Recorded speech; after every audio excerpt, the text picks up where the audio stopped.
Julie, a Magic School for Girls chapter book. Chapter 4, The First Lesson.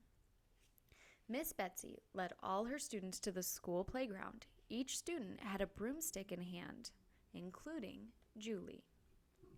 "Now, class," said Miss Betsy, "we're in for some fun today. Try not to worry," said Bailey. "This isn't what I call fun," Julie whispered back. But worrying was the only thing Julie could manage to do. "Before we begin," said Miss Betsy, "I will show you what we'll be learning. You've all seen witches flying on broomsticks before, but maybe you haven't seen exactly what the witches are doing while they're flying. Try to watch closely as I fly my broomstick, and then we'll talk about it when I'm back on the ground." "I don't want to look," Julie said, covering her eyes. Miss Betsy's magic broom had a crooked and twisted handle. It looked like her broomstick was very old and well used. It was very nice looking too, with long bristles of yellow straw tied together with a dark purple ribbon. It hovered in the air as if waiting to fly. Miss Betsy threw one leg over the broomstick. She sat on the broomstick with one leg on either side.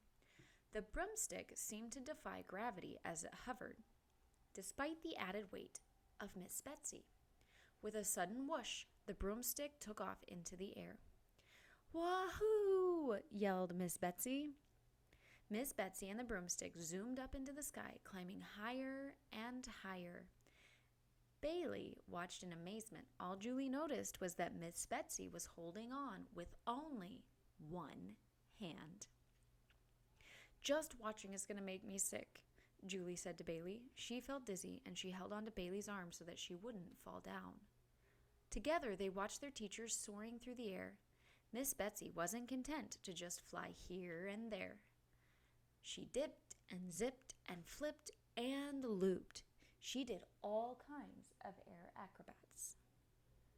Finally, Miss Betsy and her broomstick floated down to the ground, where it kicked up a small cloud of dust. The broomstick slowed down and came to a stop at last. Then Miss Betsy gently hopped off. Her cheeks were pink and her eyes were glistening. "Isn't flying grand?" she said, catching her breath. "Oh, I can't wait for you girls to soar up among the clouds. Now gather close." The students circled around Miss Betsy. Julie felt nervous. "Flying on a broomstick is very similar to riding a bike," said Miss Betsy. "You have to balance on the broomstick, for example, like when you ride a bike." The students nodded. "But there are some differences, of course," added Miss Betsy. "There are no handlebars to steer.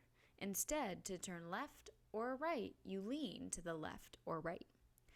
"Oh, we have to lean off the broomstick?" said Julie to herself, placing a hand on her clammy forehead. "To fly lower, you lean forward. Does anyone want to guess what to do if you want to fly higher?" Julie shyly raised her hand. "Yes, dear," said Miss Betsy. "What do you think?"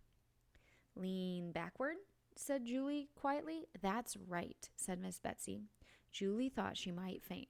Why would anyone want to fly higher? "Now," said Miss Betsy, "who can tell me how to make a broomstick go faster?" Bailey raised her hand. "Yes, Bailey," said Miss Betsy. "Push downward on the handle," said Bailey. "That's right, dear," said Miss Betsy with a nod. "Push down on your broomstick handle, and to slow down or stop, you pull up. It's very simple, but don't worry if it seems strange at first. Don't try to resist or fight with your broomstick. You and your broomstick are a team. Your magic and the broomstick will work together." Well, Julie hadn't always been excited about all the lessons she had learned at Miss Annie's magic school. This was the first lesson she didn't want to learn at all. Julie raised her hand. "Yes, Julie," said Miss Betsy. "I was just wondering," said Julie, "do all witches have to learn to fly on a broomstick?" Betsy tipped her head. "A witch that doesn't fly on a broomstick? I don't think I've ever heard of a witch who didn't. Why do you ask?" Julie thought about graduating from Witch University to become a grown-up witch. Then she'd be able to spend all her time with Moonbeam. She thought there weren't many jobs that allowed you to be with a cat all day, maybe a pet shop owner or a veterinarian. But Julie really did want to be a witch. She said, "No reason. I was just wondering if this lesson is absolutely mandatory." "Oh, are you feeling nervous?" Miss Betsy asked. "Don't worry, that's normal. And that is precisely why we begin practicing with our feet on the ground and then fly a couple feet in the air. Don't worry, you'll get the hang of it." This didn't make Julie feel much better. Practicing on the ground might be fun. Flying 2 feet in the air might be okay. But then she would have to fly higher, and that would be awful.